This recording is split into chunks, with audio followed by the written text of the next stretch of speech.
Jim Irsay obviously talked about the Carson Wentz situation in those league meetings. He said it wasn't a right fit. Hey, this wasn't a right fit. Sometimes it just doesn't work. Everybody took that Jim Irsay hated Carson Wentz. We went into a full conversation. I don't know if he ever hated him personally, but I feel professionally he has seen a lot of football, and I don't know if he thinks Carson Wentz is Super Bowl winning football. Jim Irsay also talked about the staff meeting that he called immediately after Week 3 against the Titans. He was incensed, by the way. The Tennessee Titans were bullying his Indianapolis Colts in the AFC South, and there was only one recourse, a spirited face-to-face with the team's coaches and scouts. This is via Fox59.com. I brought our whole coaching staff in and every scout that was in the building for a come-to-Jesus meeting with me, brother. Irsay said Tuesday from the NFL owners' meetings. It was about the Tennessee Titans kicking our ass because that's all they do is kick our ass, brother. It was, do you like to be on a leash, huh? You like to be subjugated, dominated, huh? Is that what you like?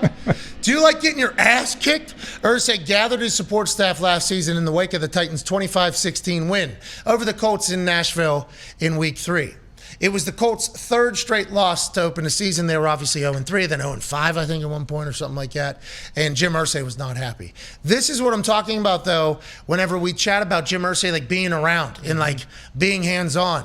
Like Jim Irsay, I don't know if he's making any of the decisions anymore for anything. I assume he's being consulted. I assume he's being asked his thoughts. But I'm not 100% sure Jim Irsay has put himself in the position to make the final decision. I think he gives guidance, but I don't think he's in every single conversation.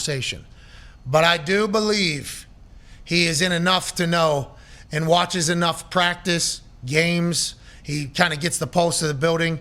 He gets a read on what he's thinking, and you hear Chuck talk about it. He's like, with Jim, you gotta. So I think he is in there on a much more regular basis than people think. So when he speaks, we should actually listen, I think, on the actual ideas of what he's thinking. He seems to not be thrilled that those 2 championships he guaranteed, not closer this year than they were last year.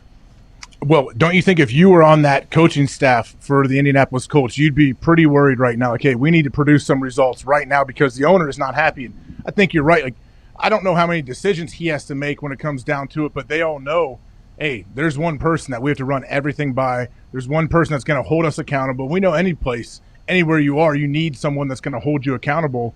And, man, I bet this year, doesn't it feel like this year he'll even be more hands-on than he has been in the past? Brother, I did my concert last night here. Okay, we got ZZ Top here.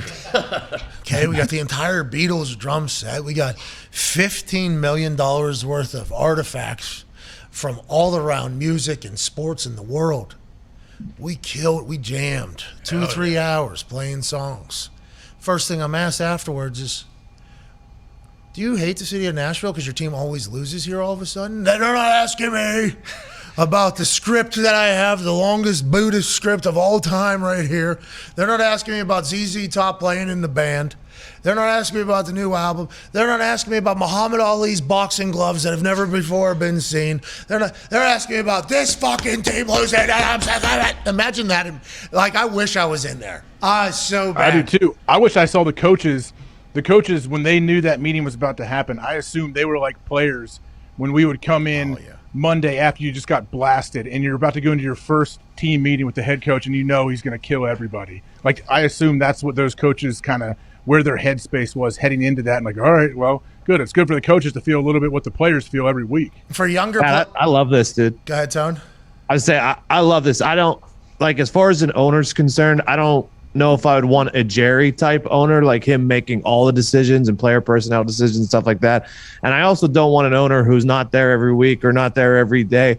Like, I feel like Jim's like the perfect amount. Like, I want an owner who, if we're not performing well, is going to get on the coaches and be like, hey, like, if you guys don't get this turnaround, it's going to be your fucking job. Yeah. And to follow up on that point where he's there, but he's not like, the guy, you go for, they have that draft, on the clock, I think, or with the next pick. They all have them now. Yeah. Where it's like behind the scenes. And Jim Irsay sitting there. And I think people know Jim Irsay probably has a hippie heart. Like he's a musician. He's an artist. He's been around a lot of people.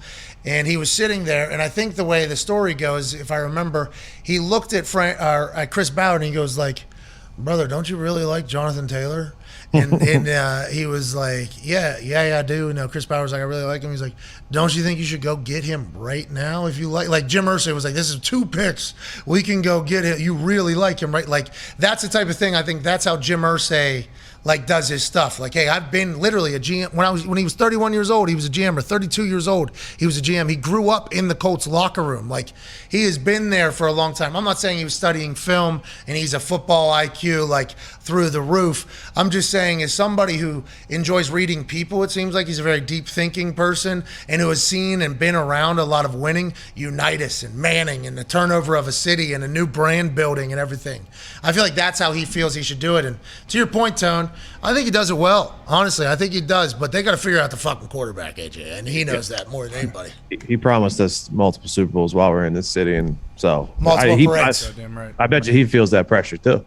I like Jim, man. I really enjoy him as a person. Well, and then like hearing what we talked about yesterday, him saying like, hey, we're thinking like there's a top tier defender that we're, you know, looking at hopefully to bring in. I wonder if he does look at the Titans and he sees, oh, they just got Robert Woods. Like, how are we going to answer this? We need to go and get another guy in the back end to help us out, because now it's not just A.J. Brown, it's also Bob Woods. You're sold on Gilly Lock coming to Indy. Yeah, I am. I think he's a perfect fit. And then how good does that make? I mean, Kenny Moore's unbelievable. And now you add him. Julian Blackmon's a stud out back. Oh, yeah. I mean, you add Gilmore. He almost is one of those guys. Granted, I don't think he was a Pro Bowl. I don't think he lost a step right now. Bro, we're talking a lot about a team that didn't make the playoffs, but that's like 7 Pro Bowl. Well, to that point, too, you talk a lot about the loss to Jacksonville and Vegas to end the year. Everyone kind of forgets. They started the season, what was it, 1-4, 0-5, something like that. I don't remember, yeah. Because it was Seattle, L.A., and then the Titans.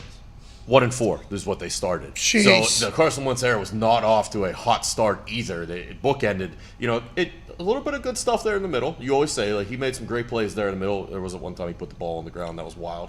It was a completion, though. Tough start, tough ending. That's not going to be good for anybody. Yeah, Jim Irsay watches every game, too. Like, there's been stories of him getting very upset with a bad punt that I've potentially put out there, you know, because, like, in his suite, like, yelling, "Oh, Pat!" You know, like, I've had people, like, get that. The Carson Wentz experience wasn't for him. And it seems like these coaches and scouts need to know that, hey, Chris Ballard's got a lot of pressure. I mean, when he was talking to us, he was doing a little rocking, you know, the legs were moving. Just signed Matt Ryan. Press conference coming. He was drinking a lot. He's probably drinking a lot of water, by the way, not alcohol. I'm not boozing. I'm not saying he's boozing out there, but seems like he's feeling the weight, as he should, by the way. That is the goddamn the NFL.